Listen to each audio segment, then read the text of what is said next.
ഇപ്പൊ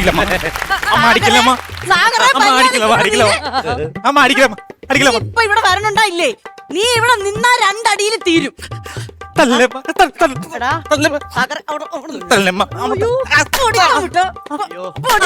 പഠിക്കണം, പറഞ്ഞ മനസ്സിലായ?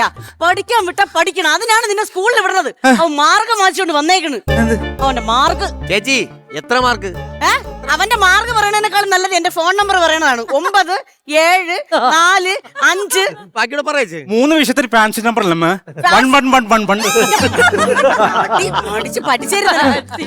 ഞാൻ നിന്റെ അടുത്ത് ഒരു കാര്യം ചോദിക്കട്ടെ സാഗറെ? നീ ഇവിടെ വീട്ടിലിരുന്ന് മര്യാദക്ക് പഠിക്കണല്ലേടാ? നിനക്ക് പിന്നെ എക്സാം ഹാളിൽ ചെല്ലുമ്പോ പ്രശ്നം എന്തോന്ന്? എക്സാം ഹാളിൽ ചെല്ലുമ്പോ ടെൻഷനാണ്. പരീക്ഷ എഴുതാൻ വേണ്ടി തുണ്ട് ഞാൻ ഒളിപ്പിച്ചു വെച്ചേക്കല്ലേ, സാറ് പിടിക്കുമോന്നുള്ള ടെൻഷനാണ്. അതുകൊണ്ട് തുണ്ട് വെച്ചാണ് പരീക്ഷ എഴുതുന്നത്? തുണ്ട് വെച്ചാണ് പരീക്ഷ എഴുതുന്നത്? മര്യാദക്ക് പഠിച്ച് പരീക്ഷ എഴുതിക്കൊള്ളണം. പറഞ്ഞ മനസ്സിലായ? ഒരെണ്ണം ഉണ്ടാക്കിയിട്ടേക്കണ് ഒന്നിനെ. എന്തൊരു കഷ്ടം നോക്കി. എന്റെ സ്വപ്നം മുഴുവൻ തകർത്തിച്ചു. മകൻ സംസാരിക്കില്ലേ? എന്റെ സ്വപ്നം അമ്മയാണ് തകർത്തത്. വെളുപ്പങ്ങനത്തെ നല്ല സ്വപ്നം കണ്ട് കിടന്നു തുടങ്ങുമ്പോ അമ്മ ഉറക്കത്തിൽ വിളിച്ചെടുപ്പിച്ചിട്ട് അമ്മല്ലേ അമ്മ എന്റെ സ്വപ്നം നശിപ്പിച്ചത്. നീ എന്റെ കാര്യം വിടറാ. നീ നിന്റെ അച്ഛനെ പറ്റി ആലോചിച്ചിട്ടുണ്ടാ? അങ്ങനെ എന്തുമാത്രം കഷ്ടപ്പെട്ടിട്ടാണ് നിന്നെ പഠിപ്പിക്കണേന്ന്? അച്ഛന്റെ കാര്യം ആലോചിച്ചു. അച്ഛനോട് പോയി നിന്റെ മാർക്ക് കേട്ടപ്പോ എങ്ങോട്ടാ ഇറങ്ങിപ്പോയി. തിരിച്ചു വരുമ്പോ സാഗറെ എങ്ങനെ കിട്ടും, എവിടെ നിന്ന് കിട്ടുമെന്നൊന്നും എനിക്ക് അറിഞ്ഞൂടെ. കിട്ടണതൊക്കെ നീ വാങ്ങിച്ചോളണം.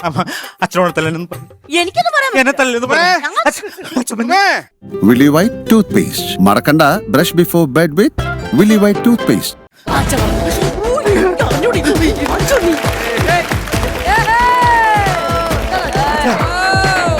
അച്ഛൻ പോയി.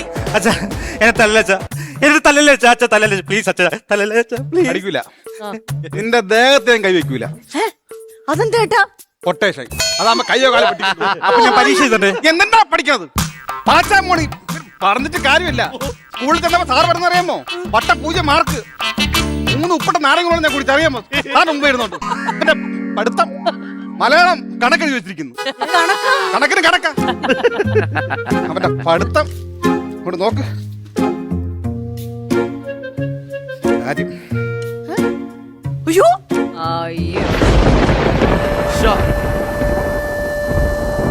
ഇതാണ് എന്റെ മകൻ. അപ്പൊ ഞാനച്ചാ നീ വാഴ, പഠിക്കാത്തവൻ വാഴ. ഇതാണ് എന്റെ മകൻ. എനിക്ക് ഈ വാഴ പഴം തരും. ഈ പഴം എന്ത് തരും? എന്ത് തരും? ഒരു വാഴത്തൈ പോലും തരൂലേ. പഠിക്കാൻ നടക്കണമേ, പഠിക്കാൻ. എന്നാലും നിങ്ങൾ അങ്ങനെയൊന്നും പറയരുത് ചേട്ടാ. നമുക്ക് അവൻ പഠിക്കും ചേട്ടാ. എവിടെ പഠിക്കുമെന്നാണ് പറയണത്? പഠിക്കോടാ നീ. പഠിക്കോടാ നീ. ഒരു വാഴ എന്തൊക്കെ തരുന്നടാ? വാഴ നല്ല ആർട്ടിസ്റ്റ് തരും. വാഴ സിനിമയല്ലേ ചോദിച്ചത്? ഒരു വാഴ എന്ത് തരുന്നാണ് ചോദിച്ചത്? നിനക്ക് അതുപോലെ ഓർത്തത്. നിന്നെ ഓടിച്ചോണ്ടല്ലോ.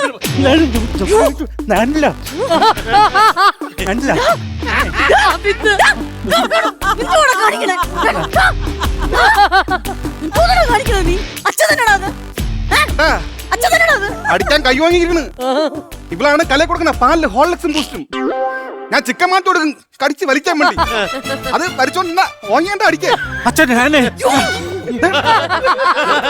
സോറി പറയാൻ വേണ്ടി വന്ന അച്ഛൻ. സോറി പറയാൻ വന്ന, അടിക്കാൻ വന്നല്ല. ഞാൻ ചത്ത ഇവനാണ് ഉത്തരവാദി. എനിക്ക് ഇവനെ കൊണ്ട് ഒരു ഗുണമില്ല. വല്ല വർക്ക്ഷോപ്പിൽ പോടാം, വല്ല വർക്ക്ഷോപ്പിൽ പോ. എന്തിനാ അവരുടെ ജോലി കൂടെ കളയാനാ? എന്നോട് സംസാരിക്കരുത്. ഞാൻ ഈ വാഴ ഇവിടുന്ന് ഈ വാഴ വേണ്ട. എന്റെ പേര് വാഴ. ഈ വാഴ തൊട്ട് അടിച്ച് നിന്നോണ്ട് ഞാൻ മരിക്കോ? അന്ന് വാഴ ഞാൻ പറിച്ചോ. സംസാരിക്കരുത്. എന്റെ പേര് വാഴ കിട്ട്. ഒരുത്തിനും വേണ്ട, ഒരുത്തിനും വേണ്ട.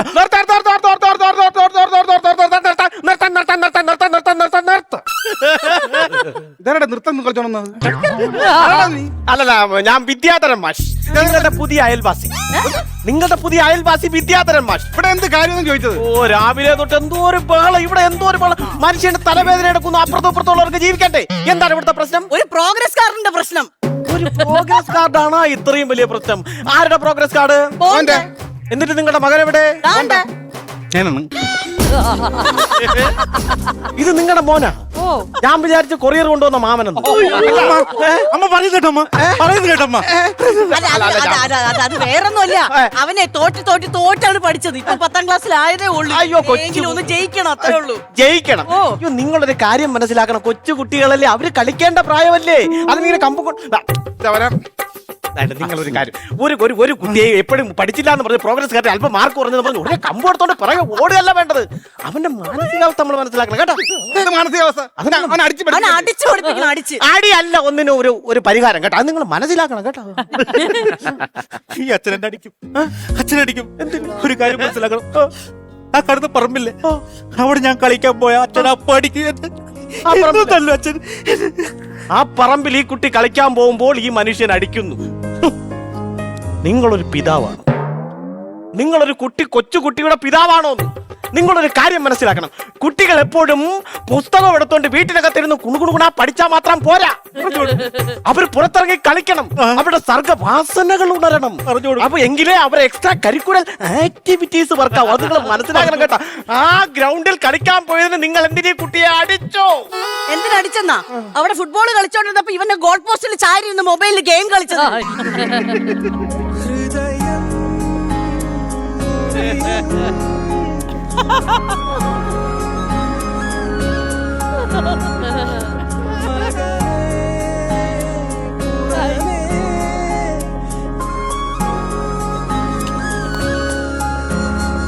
അത് മാത്രല്ല, ഈ അച്ഛനല്ലേ ഒരു ജോലി ചെയ്യാൻ സമ്മതിക്കൂല.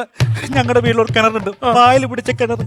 ആ കിണറൊന്ന് ക്ലീൻ ചെയ്തേന് അച്ഛനെ തല്ലി. ഈ വീട്ടിൽ പായൽ പിടിച്ചിരുന്ന കിണർ ഈ കുട്ടി വൃത്തിയാക്കിയപ്പോൾ നിങ്ങൾ തല്ലി. നിങ്ങൾ മനസ്സിലാക്കണം, അവന്റെ പരിസ്ഥിതി ബോധമാണത്. ഒരു വീട്ടിലെ കിണർ വൃത്തിയായാൽ ആ വീട്ടിലെ കുടിവെള്ളം നന്നാവും, ആരോഗ്യം നന്നാവും. ഈ കിണർ വൃത്തിയാക്കിയതിന് നിങ്ങൾ എന്തിനു തല്ലി? ഒരു ബക്കറ്റ് പെയിന്റ് ആണ് കിണറിൽ ഒഴിച്ചത്. എന്തിനാടാ പെയിന്റ് കളക്കി ഒഴിച്ചത്? കേട്ടിട്ടില്ലേ, പയലേ വിട പൂപ്പലേ വിട എന്നേക്കും വിടാം.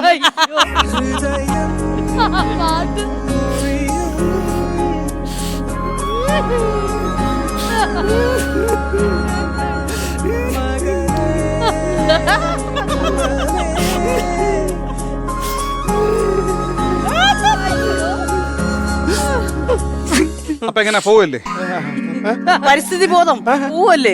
എക്സ്ട്രാ കരിക്കുലർ ആക്ടിവിറ്റീസ് പോവല്ലേ? അല്ല, നിങ്ങളൊരു കാര്യം മനസ്സിലാക്കണം. 10,000 വിദ്യാർത്ഥികൾക്ക് അക്ഷരം പഠിപ്പിച്ചു കൊടുത്ത ഒരു മാതൃക അധ്യാപകനാണ് ഈ വിദ്യാധരൻ മാഷ്.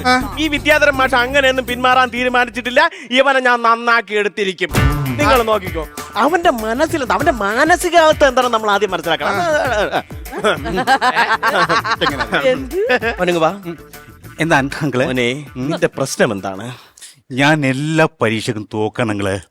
എടാ, തോൽവിയിലൂടെയാണ് നമ്മൾ പാഠങ്ങൾ പഠിക്കുന്നത്. അല്ല, പാഠങ്ങൾ പഠിക്കാതെ വരുമ്പോൾ തോൽവിയാണത്.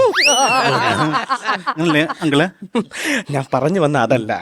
മോന് പഠിക്കുന്നതിൽ ഏത് വിഷയമാണ് പാട്? അതായത് നമ്മൾ നിങ്ങളെ വര വരച്ചിട്ടില്ലേ, കുറച്ച് ചിഹ്നങ്ങളൊക്കെ തൂക്കിയിടൂല്ലേ, സീരിയൽ ബൾബൊക്കെ പോലത്തെ ചിഹ്നങ്ങൾ തൂക്കിയിടുന്നത്. അത് ഭയങ്കര പാടാണ്, എനിക്ക് ടഫാണത്. അല്ല, ഈ വര വരച്ചിട്ട് സീരിയൽ ബൾബ് തൂക്കിയിടുന്നത് ഹിന്ദി എന്ന് പറയും. അത് ഹിന്ദി ഭയങ്കര ടഫാണ്. അത് പറഞ്ഞുകൂടാണോ നിനക്ക്? അവന് ഹിന്ദി പറഞ്ഞിട്ട് തൂക്കിയിട്ടിക്കണം. എന്റെ അകത്ത് ഒരു വര വരച്ചിട്ട് തൂക്കിയിട്ടിക്കണം. നിങ്ങൾ എന്തെങ്കിലും പറയുമ്പോ കമ്പ് എടുത്തോണ്ട് കിടന്ന് കാണിക്കല്ലേ. ഞാൻ ചോദിച്ച മനസ്സിലാക്കട്ടെ, അവന്റെ പ്രശ്നം എന്താണെന്ന് മനസ്സിലാക്കട്ടെ. മോനെ, ഹിന്ദി എവിടെ നിക്കട്ടെ, നോട്ടെ എവിടെ കിടന്നോട്ടെ, ഞാൻ ഒന്നും ചെയ്യില്ല. സംഭവം നമ്മൾ 10ാം ക്ലാസ് പരീക്ഷ പാസ്സാകണമെങ്കിൽ നമ്മൾ കണക്ക് പഠിക്കണം. കണക്ക് പഠിച്ചെങ്കിൽ മാത്രമേ 10ാം ക്ലാസ് പരീക്ഷ നമുക്ക് പാസ്സാവാൻ പറ്റൂ. മനസ്സിലാകണം. അപ്പോ എക്സിന്റെ വില എത്രയാണ്? 399 രൂപ. 399 രൂപ. മൊബൈൽ ചാർജ് ചെയ്യാൻ. മൊബൈൽ എന്തിനു ചാർജ് ചെയ്യണ? നല്ല മറ്റേ കാണാൻ പറ്റുള്ളൂ. എടാ സാമദ്രോഹി, എടാ ഞാൻ അതല്ല ചോദിച്ചത്. എക്സിന്റെ വില എത്ര? എക്സ്. ഓ, അങ്ങനെ പറയണ്ടേ. 1399. 1399. അത് എന്റെ എക്സ് ലവറിന് മേടിച്ച സാധനത്തിന്റെ പൈസയാണ്. അതാണ് ഞാൻ പറഞ്ഞത്.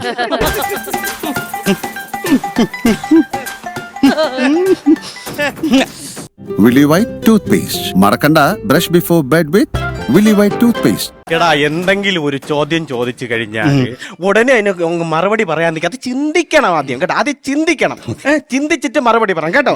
ഒന്നുമല്ലെങ്കിലേ ഞാനേ വിദ്യാധരം പക്ഷെ 10,000-15,000 പിള്ളേരെ ഞാൻ വിദ്യാഭ്യാസമുള്ള ഒരു മാഷാണ്. ഞാൻ അറിയാമോ, എന്റെ ക്ലാസ്സിൽ പഠിക്കാത്ത കുട്ടികൾ വരെ പഠിപ്പിച്ച് ഉന്നത നിലയിൽ ഞാൻ എത്തിച്ചിട്ടുണ്ട്. അവരെല്ലാം ഗൾഫിൽ നിന്നൊക്കെ വരുമ്പോ പൗഡറും സോപ്പും ബദാമും ഒക്കെ കൊണ്ടുവരും. ഞാൻ നിന്ന് തിന്നുകയും ചെയ്യും. ആ വിദ്യാധരം മാഷ് പറയുന്നു, ഒരാഴ്ച സമയത്തിനുള്ളിൽ നിന്നെ ഞാൻ പഠിപ്പിച്ചെടുത്തിരിക്കുക. അറിയാമോ, ഒരാഴ്ച സമയത്തിനുള്ളിൽ ഇവരെ ഞാൻ പഠിപ്പിച്ച് റെഡിയാക്കി തരും. നിങ്ങൾ ഇവന്റെ ഫ്ലെക്സ് അടിക്കാൻ തയ്യാറായിട്ടിരുന്നു. 10ാം ക്ലാസ് ഇവൻ ഫസ്റ്റ് ക്ലാസ്സോടെ പാസ്സാവും. പാസ് ക്ലാസ്സോടെ ഇല്ലടാ പാസ്സാവില്ലടാ നീ. പാസ്സാവും ഞാൻ. പാസ്സാവും പാടാ. പാസ്സാവില്ലടാ. എന്റെ ചരമ ഫ്ലക്സ് അടിക്കാൻ പറഞ്ഞു. എടാ നിന്ന വാ നീ വാ വരട്ടെ. വാടാ. നന്നാവൂല, ഒരു കാര്യമില്ല, നന്നാൻ പോണില്ല. നിങ്ങൾ എന്തിനാ എപ്പോഴും അവൻ നന്നാവൂല എന്ന് പറയണത്? എപ്പോഴും അങ്ങനെ ഒന്നല്ല അവന്റെ അടുത്ത്. നിങ്ങളൊരു കാര്യം മനസ്സിലാക്കണം. ഒന്നുകിൽ തന്തയ്ക്ക് ബുദ്ധി വേണം, അല്ലെങ്കിൽ തള്ളയ്ക്ക് ബുദ്ധി വേണം. ഇത് രണ്ടുപേർക്കും ഇല്ല. മോന് വേണോന്ന് പറഞ്ഞ ഒരു ന്യായം വേണ്ടേ പറയണതിന്? അല്ല, ഞാൻ ഒരു കാര്യം പറയട്ടെ. എന്തോന്ന് പറയട്ട്? എന്റെ മോനാണെന്ന് എനിക്കറിയാം. പിന്നെ അലക്ഷരം പഠിച്ച നമുക്കല്ലേ എന്റെ അതെ. ഗുണം. വേറൊന്നുമല്ല, ഞാൻ വല്ല പറഞ്ഞ് പിണങ്ങി പോയാലേ ബസിന്റെ ബോർഡെങ്കിലും വായിക്കാൻ അറിയണ്ടേ. മാന്നാറ് പോണ ബസ്സിൽ കയറി മൂന്നാറ് പോയാ എന്തായിരിക്കും അവസ്ഥ? അയ്യോ, എന്തൊരവസ്ഥ! ഒരു കുഴപ്പമില്ല. മാന്നാറിനെക്കാളും നല്ലത് മൂന്നാറാണ്. അവിടെ ആകുമ്പോ മലയുണ്ട്, കുന്നുണ്ട്, നിറച്ച് തേയിലത്തോട്ടമുണ്ട്, നല്ല തണുപ്പുമാണ്. ആടിപൊളി സ്ഥലം. ഒരാളും കൊണ്ടോ പത്താം ക്ലാസ് ജയിക്കാത്തൊരു മോനും ഒരു തള്ളയും വന്നു ഓ വിദ്യാര ഭാഷ ചെറുക്കനെ.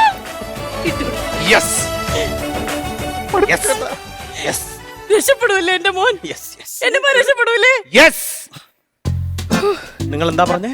നിങ്ങൾ അത് പിന്നെ പഠിക്കാത്തോണ്ട് നമ്മൾ നിങ്ങൾ എന്താ നിങ്ങളുടെ മകനെ കുറിച്ച് പറഞ്ഞത്?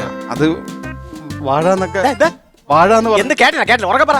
വാഴാന്ന് പറഞ്ഞു. അവൻ വെറും വാഴയല്ല, അവനാണ് മരവാഴ. പഠിക്കൂല. എന്റെ പൊന്നെ, ഇതുപോലൊരു മണ്ടൻ ചെറുക്കന എന്റെ ജീവിതത്തിൽ ഞാൻ അപ്പൊ കണ്ടിട്ടുണ്ട്. എന്ത് ചെയ്ത്? ഫിസിക്സിന്റെ ബുക്ക് എടുക്കാൻ പറഞ്ഞ അവൻ എക്സസൈസ് ചെയ്യും. കെമിസ്ട്രി പഠിക്കാൻ പറഞ്ഞ അവൻ ജോമെട്രി ബോക്സ് എടുക്കും. എല്ലാം പോട്ട്. ഇലക്ട്രിസിറ്റിയുടെ പിതാവ് ആരെന്ന് നോക്കിയപ്പോ ലൈൻമാൻ എന്ന്. കൂട്ടാറിയില്ല, കുറക്കാറിയില്ല. എങ്ങനെയെങ്കിലും കണക്ക് പഠിക്കട്ടെന്നും പറഞ്ഞ് ഞാൻ പറഞ്ഞു. രാമുവിന്റെ കയ്യിൽ ഒരു 5 തേങ്ങയുണ്ട്, ദിനേശന്റെ കയ്യിൽ ഒരു 10 തേങ്ങയുണ്ട്. രാമുവിന്റെ കയ്യിൽ 3 തേങ്ങ ദിനേശന് കൊടുത്തു കഴിഞ്ഞാൽ രാമുവിന്റെ കയ്യിൽ പിന്നെ എത്ര തേങ്ങയെന്ന് ഞാൻ ചോദിച്ചപ്പോ അവൻ പറയുവാ, രാമുവിന്റെ തേങ്ങ എണ്ണാനല്ല ഞാൻ ഇവിടെ വന്നത്, പഠിക്കാൻ വന്നതാണെന്ന്.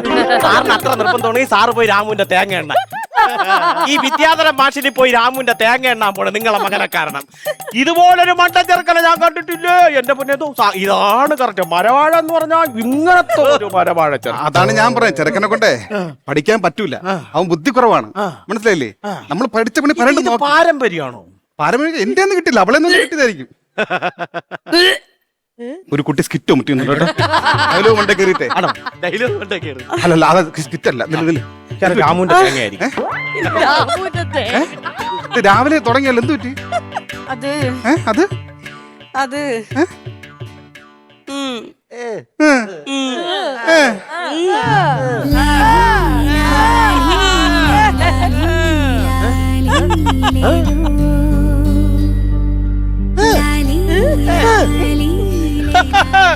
കൺഗ്രാജുലേഷൻ, വീണ്ടും അച്ഛനായിരിക്കുന്നല്ലേ? ഞാൻ വീണ്ടും അച്ഛനാകാൻ പോണ്.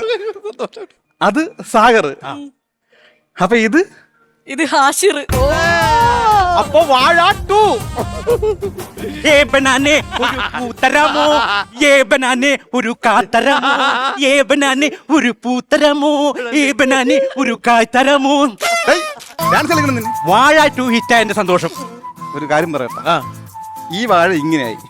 എന്റെ ഏക പ്രതീക്ഷ എന്ന് പറഞ്ഞ ഈ വാഴ 2 ആണ്.